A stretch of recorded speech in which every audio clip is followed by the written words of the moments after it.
이 시간 우리 옆에 계신 분들과 함께 인사하겠습니다. 사랑하고 축복합니다.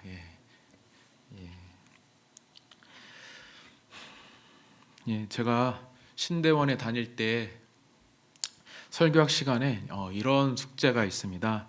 싸이월드 설교학 카페에 설교 예화를 이제 10개씩 올려야 합니다. 당시에 이 전도사님들이 한 사람당 10개씩 예화를 올려놓습니다. 그렇게 몇 년이 지나가니까 그 카페에 수많은 예화들, 이 좋은 예화들이 많이 모이는 겁니다. 저도 그 카페를 이제 잘 이용하다가 아주 좋은 예화를 이제 보게 됩니다. 당시에 어떤 전도사님이 올린 글인데 그 내용을 보면 이렇습니다. 저의 고향집은 경남 통영입니다. 그래서 명절마다 집에 내려가면 보통 8시간이 걸립니다. 하지만 최근에 대전 통영 간 고속도로가 생기면서 달라집니다. 명절에도 4시간 30분이면 집에 도착합니다. 이렇게 집에 빨리 갈 수 있는 것은 터널이 생겼기 때문입니다. 그동안은 꼬불꼬불한 산길을 돌아갔지만 이제는 터널이 생겨서 산길을 뚫고 직선의 길을 갈 수 있습니다. 이 터널 때문에 고향집에 일찍 갈 수 있습니다. 그래서 저는 인생의 터널길을 지나는 분에게 이런 말을 하고 싶습니다. 하나님의 터널은 인생의 지름길입니다.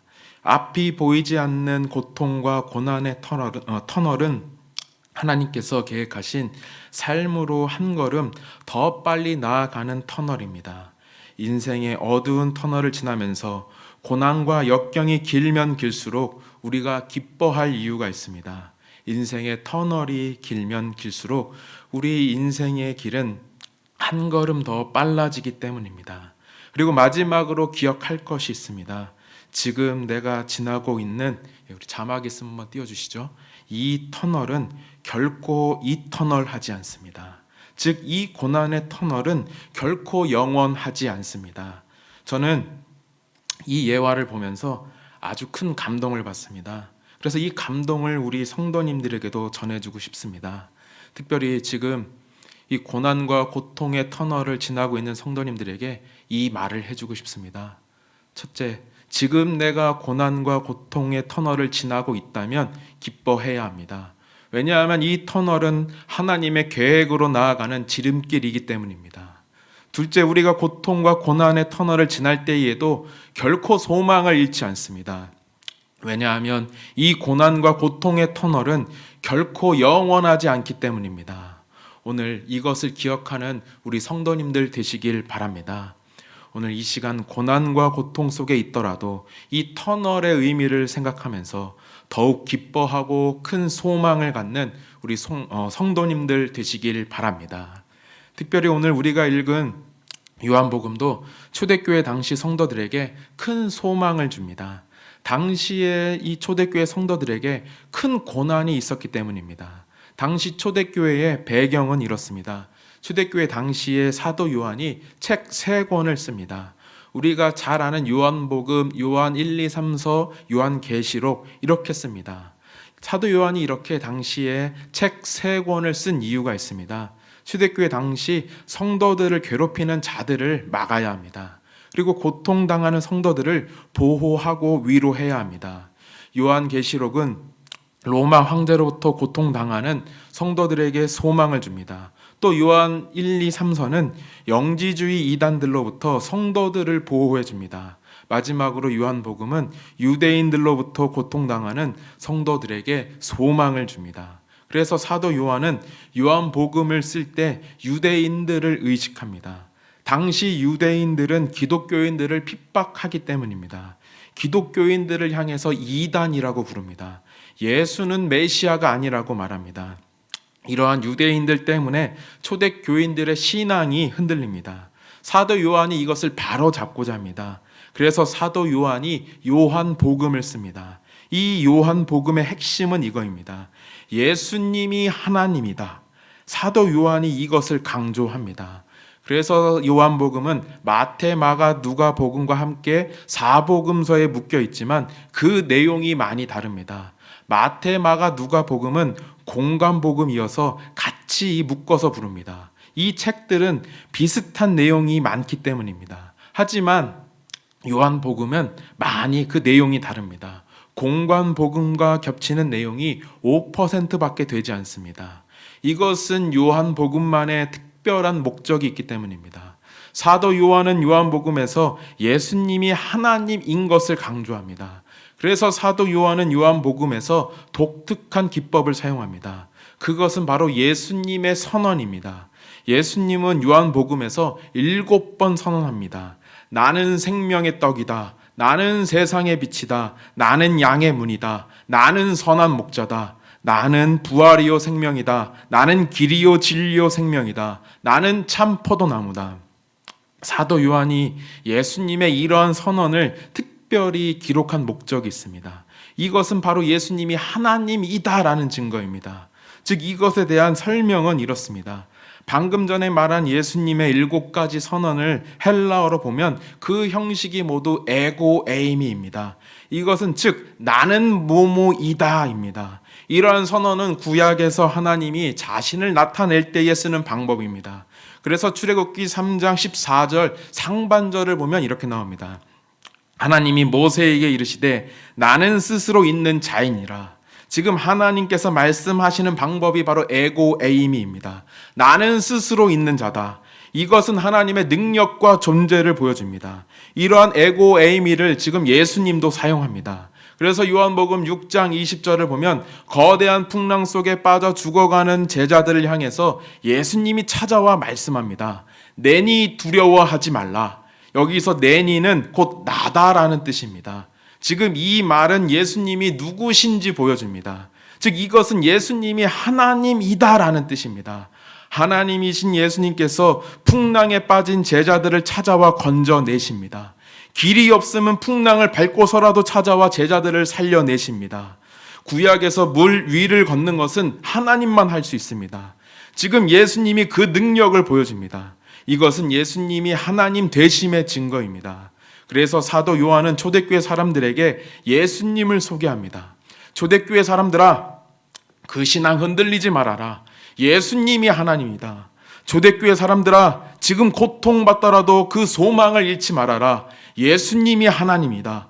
사도 요한은 이렇게 요한복음을 통해서 당시에 고통받고 있던 성도들에게 소망을 주고 그 신앙을 세워줍니다. 오늘 우리도 요한복음 말씀을 통해서 그 예수님을 만나기 원합니다. 예수님을 만나면 내 삶에 소망이 생깁니다. 예수님은 전지전능한 하나님이십니다. 예수님은 세상 만물을 만드시고 다스리시는 하나님입니다. 하나님이 육신을 입고 이 땅에 내려와 내 삶에 역사합니다. 누가 그 역사를 베푸시는지 안다면 내 인생에 소망이 넘칠 수밖에 없습니다. 그래서 초대교회 성도들은 예수님을 찬양할 때에 예수님은 창조자이자 구원자라고, 즉 하나님이라고 고백합니다. 초대교회 성도들은 그 고통의 때를 예수님은 하나님이다라고 고백하면서 그 힘든 현실을 이겨내는 겁니다. 이렇게 예수님이 하나님이다라는 고백을 통해 소망을 얻는 우리 성도님들 되시길 바랍니다. 내 인생이 큰 풍랑을 만났을 때 그 풍랑을 밟고서라도 찾아오시는 예수님, 그 예수님을 통해 인생의 소망을 다시 회복하는 우리 온세계교회 성도님들 되시길 바랍니다. 오늘 우리가 읽은 본문에서도 사도 요한은 당시 성도들에게 소망을 줍니다. 오늘 본문 1절을 보면 그래서 이렇게 나옵니다. 사흘째 되던 날 갈릴리 가나에 혼례가 있어 예수의 어머니도 거기 계시고, 방금 읽은 이 본문을 보면 사흘째 되던 날이라는 구절로 시작합니다. 이 구절은 당시 성도들에게 많은 위로와 소망을 줍니다. 요한복음은 예수님이 죽으셨다가 부활하시고 나서 쓰여집니다. 그래서 요한복음을 읽은 사람들은 제3일이라는 단어를 볼 때에 자연스럽게 예수님의 부활을 생각합니다. 그래서 사흘째 되던 날이라는 말을 들을 때마다 당시 성도들은 그때의 기쁨과 감격을 또다시 누립니다. 예수님이 돌아가시고 나서 부활하시기 전까지 예수님을 믿는 사람들의 삶은 죽음과 절망입니다. 이제 모든 것이 다 끝났다고 생각합니다. 하지만 사흘째 되던 날, 예수님이 부활하시는 날 새로운 소망이 시작됩니다. 그날의 죽음이 생명으로 바뀝니다. 그날의 절망이 소망으로 바뀝니다. 우리에게도 이러한 사흘째 되는 날이 올 줄로 믿습니다. 저에게도 이렇게 사흘째 되던 날이 있습니다. 제가 14년 전에 신대원 시험을 보고 합격합니다. 너무나 들어가고 싶던 학교에 들어갔지만 마냥 기뻐할 수가 없습니다. 학교에 이제 낼 등록금이 없습니다. 이것저것 따지면은 한 400여만 원이 필요한데 그때 당시 이 가정 상황이 어려워서 이 등록금을 낼 돈이 없습니다. 그래도 하나님이 계획하셨다면 무슨 방법이 있겠지, 그냥 어떻게 되겠지 이렇게 생각하고 하루하루 시간을 보냅니다. 그런데 이렇게 시간은 흘러가는데 방법이 보이지 않습니다. 그러면서 점점 마음에 소망이 사라집니다.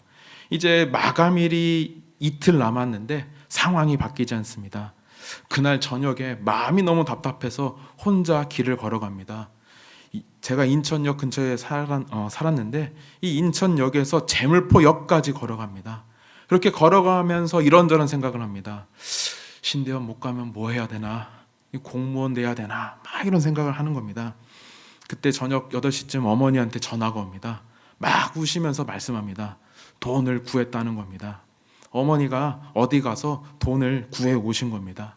아들을 위해서 수치심과 창피함도 무릅쓰고 돈을 구해 오십니다.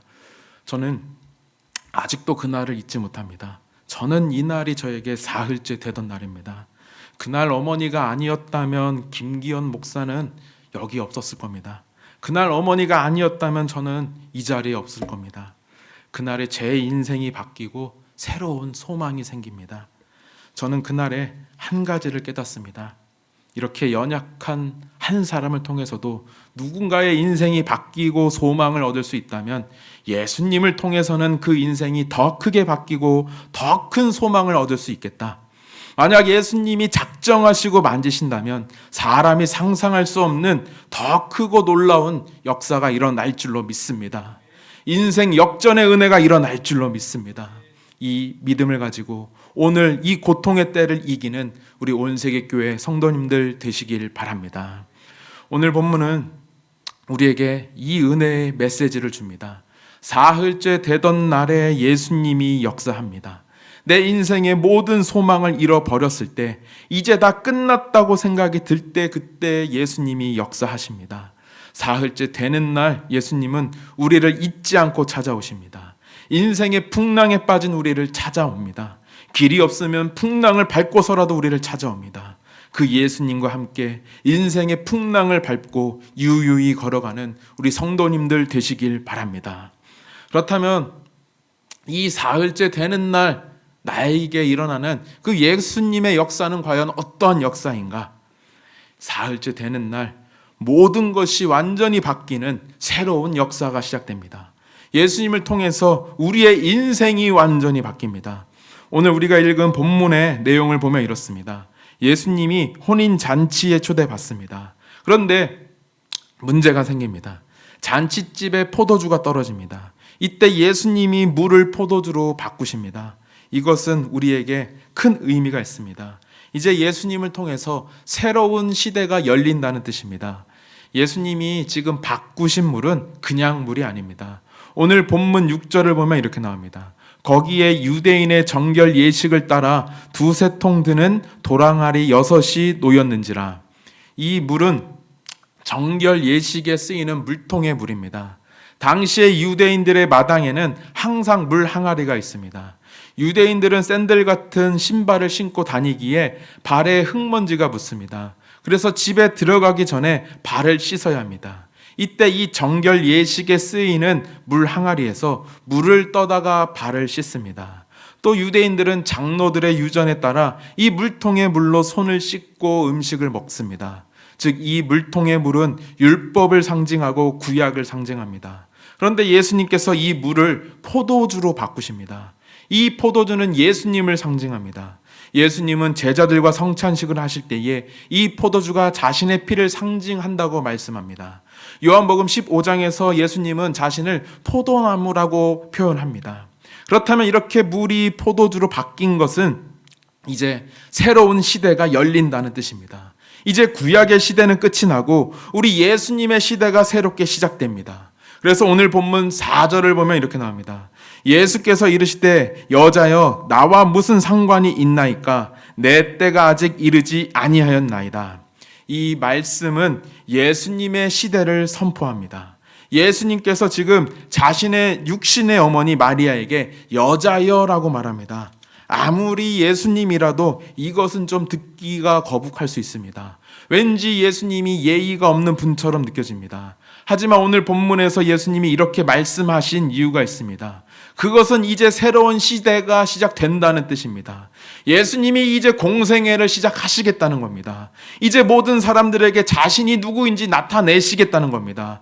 이제 육체적인 혈연 관계를 넘어서서 예수님이 하나님이다라는 것을 보여주시겠다는 겁니다. 즉 이제 우리 예수님의 시대가 시작되는 겁니다. 사흘째 되던 날에 이렇게 예수님의 시대가 시작됩니다.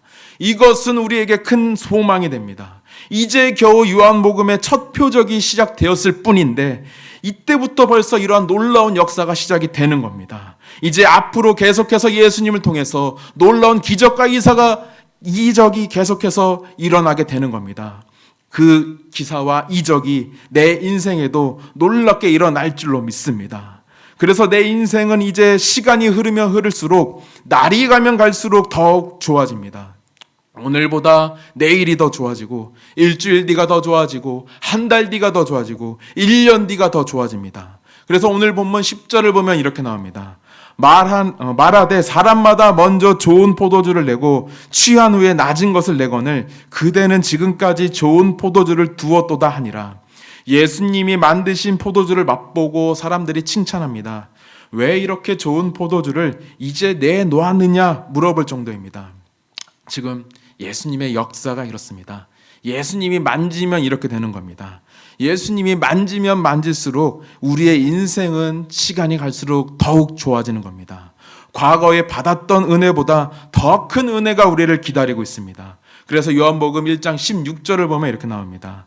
우리가 다 그의 충만한 데서 받으니 은혜 위에 은혜로라. 이 말씀을 보면 은혜 위에 은혜라는 말씀이 나옵니다. 여기서 은혜 사이에 있는 이 위에라는 말은 원어로 보면 반대하다, 대치하다라는 뜻입니다. 즉 이 말씀은 은혜 대신에 은혜라는 말로 바꿀 수 있습니다. 이것은 예수님이 이제 새로운 은혜를 주시겠다는 뜻입니다. 과거에 받았던 은혜보다 더 좋은 은혜를 예수님이 주신다는 뜻입니다. 예수님이 다스리시는 인생은 이렇게 은혜가 넘칩니다. 날마다 더 좋은 은혜가 우리를 기다리고 있습니다. 사흘째 되던 날에 예수님이 우리에게 이렇게 역사하십니다. 절망과 고통 속에서 모든 것을 포기하고 싶을 때 예수님은 내 인생 최고의 것을 가지고 찾아오십니다. 내 인생 최고의 순간은 이렇게 아직 오지 않았습니다. 예수님은 물을 최고의 포도주로 바꾸십니다. 예수님은 우리의 인생도 최고의 인생으로 새롭게 바꾸십니다. 이러한 예수님을 믿고 기다리는 우리 성도님들 되시길 바랍니다. 내 인생의 사흘째 되는 날, 이러한 예수님의 새로운 역사를 기대하는 우리 성도님들 되시길 바랍니다. 특별히 이렇게 사흘째 되는 날이 올 때까지 우리가 해야 할 일이 있습니다. 그것은 우리가 예수님을 찾고 구해야 합니다. 인생에 문제가 생겼을 때 우리가 예수님을 찾아야 되는 겁니다. 오늘 본문에서도 잔치집에 포도주가 떨어집니다. 이것은 당시의 큰 문제입니다. 당시 유대 사회에서 잔치집의 가장 중요한 음식이 바로 포도주입니다. 당시 랍비들은 포도주가 없으면 기쁨이 없다라고 말할 정도입니다. 이 정도로 잔치집의 포도주는 필수품입니다. 그런데 이 포도주가 떨어집니다. 이렇게 포도주가 떨어지면 잔치를 연 이 주인은 손님에게 죄송해서 얼굴을 둘 수가 없습니다. 이렇게 큰 문제가 생겼을 때 마리아가 예수님을 찾아갑니다. 이렇게 마리아가 예수님을 찾아가는 장면에서 우리는 중요한 두 가지 영적 원리를 볼 수 있습니다. 먼저 첫 번째로 우리는 예수님 앞에서 스스로 어떠한 것도 제한할 필요가 없습니다. 쉽게 말하면 혼자서 판단하고 혼자서 포기해서는 안 됩니다. 예수님이 이런 것까지는 안 해주실 거야. 예수님이 이건 안 해주실 거야, 이렇게 스스로 판단하고 포기할 필요가 없습니다. 오늘 본문에서 마리아는 담대하게 예수님을 찾아갑니다. 예수님께 문제를 해결해 달라고 부탁합니다. 사실 이 당시에 예수님은 아직 공생애를 시작하기 전입니다. 아직 예수님은 평범한 사람과 다름이 없습니다. 하지만 마리아는 기억하고 있습니다. 과거에 하나님께서 천사들을 보내 하신 말들을 기억하고 있습니다. 자기 뱃속에서 태어난 아기가 어떠한 분인지 알고 있습니다. 그래서 마리아는 담대하게 예수님을 찾아갑니다. 마리아는 스스로 먼저 제안하지 않습니다. 아직 예수님이 들어주시지 않을 거야, 이렇게 스스로 제안하고 포기하지 않습니다. 마리아는 그 문제를 가지고 담대히 예수님을 찾아갑니다. 그때 마리아를 보고 예수님이 움직이시고 역사합니다. 우리에게도 이러한 자세가 필요합니다. 스스로 제안할 필요가 없습니다. 담대하게 예수님을 찾아가시길 바랍니다. 예수님은 우리의 상식과 경험으로 설명할 수 없습니다. 내 인생에 어떠한 문제가 있다면 믿음으로 담대하게 예수님을 찾아가시길 바랍니다. 가정 문제, 건강 문제, 돈 문제, 진로 문제, 작은 문제, 큰 문제, 과연 이런 것도 들어주실까라는 생각이 드는 문제 다 가져가시길 바랍니다. 내 인생의 모든 문제의 해답이 예수님께 있습니다. 그 예수님을 믿는 우리 성도님들 되시길 바랍니다. 그리고 두 번째로 우리가 예수님께 또한 끊임없이 구해야 합니다. 이 말은 예수님께서 우리의 기도와 간구를 언제 갑작스레 들어주실지 모르기 때문입니다. 오늘 본문에서도 예수님이 이렇게 역사합니다. 오늘 본문 4절을 보면 이렇게 나옵니다. 예수께서 이르시되 여자여 나와 무슨 상관이 있나이까 내 때가 아직 이르지 아니하였나이다. 잔치집에 포도주가 떨어지자 마리아가 예수님께 부탁하는데 예수님이 이렇게 퉁명스럽게 대답하십니다. 어머니가 부탁하면 웬만하면 들어주실 만도 한데 예수님은 들어주시지 않습니다. 옆에서 보기에 왠지 야속합니다. 그런데 그 이후에 바로 예수님이 그 부탁을 들어주십니다.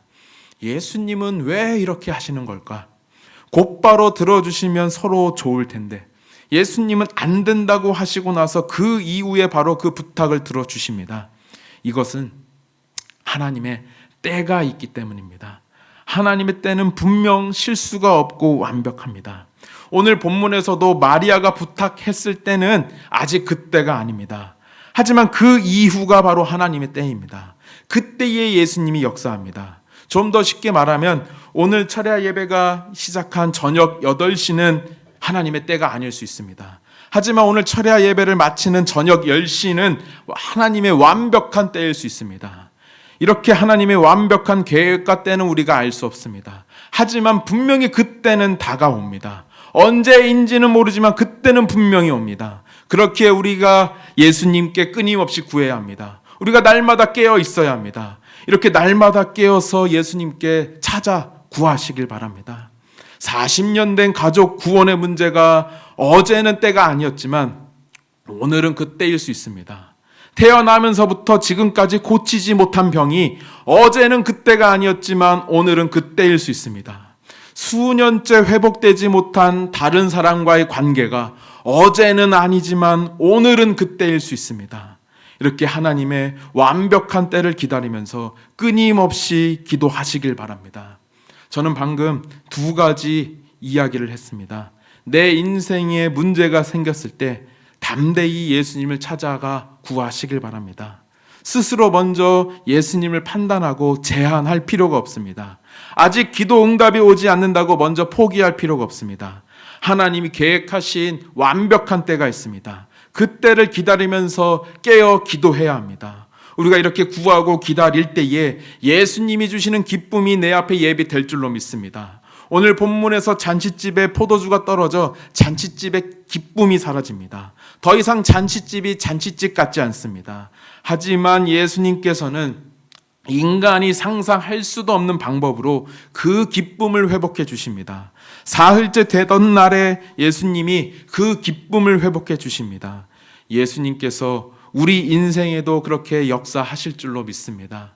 내가 상상하지도 못했던 방법으로 하나님이 내 인생의 큰 기쁨을 회복시켜 주실 줄로 믿습니다. 그 사흘째 되는 날이 앞으로 내 인생 가운데 예비되어 있을 줄로 믿습니다. 그 기쁨이 회복되는 날, 사흘째 되는 날을 기대하면서 소망을 갖고 늘 깨어 기다리는 우리 성도님들 되시길 바랍니다. 말씀을 맺겠습니다. 몇 년 전에 이 동계올림픽에서 이승훈 선수라는 분이 금메달을 땁니다. 저는 이 선수를 볼 때마다 마음이 참 뭉클합니다. 이 선수는 원래 쇼트트랙 선수입니다. 그런데 그 전에 밴쿠버 올림픽에서 이 선수가 이 선발전에서 떨어집니다. 그래도 이 선수는 올림픽에 나가고 싶습니다. 그래서 종목을 바꿉니다. 당시에 장거리 스피드 스케이팅 선수로 나와서 금메달과 은메달을 땁니다. 그리고 이렇게 금메달을 딸 때 중계하던 아나운서가 이런 멘트를 합니다. 구겨진 종이가 멀리 날아간다. 이승훈 선수는 당시 인생의 실패를 겪었지만 결코 포기하지 않습니다. 자존심 상하지만 포기하지 않습니다. 만약 이 선수가 메달을 따지 못했어도 저는 박수를 쳐주고 싶습니다. 인생의 실패를 딛고 다시 일어서려고 노력했기 때문입니다. 지금 당장의 실패는 중요하지 않습니다. 지금 내가 겪는 고난과 고통은 하나의 과정일 뿐입니다. 내 인생은 결코 이렇게 쉽게 끝나지 않습니다. 내 인생의 사흘째 되는 날은 반드시 나를 찾아옵니다. 그날에 내 기쁨이 회복될 겁니다. 그날에 이전까지 누려보지 못한 내 인생 최고의 날을 누리게 될 겁니다. 내 인생 사흘째 되던 날에 이렇게 예수님이 찾아오십니다.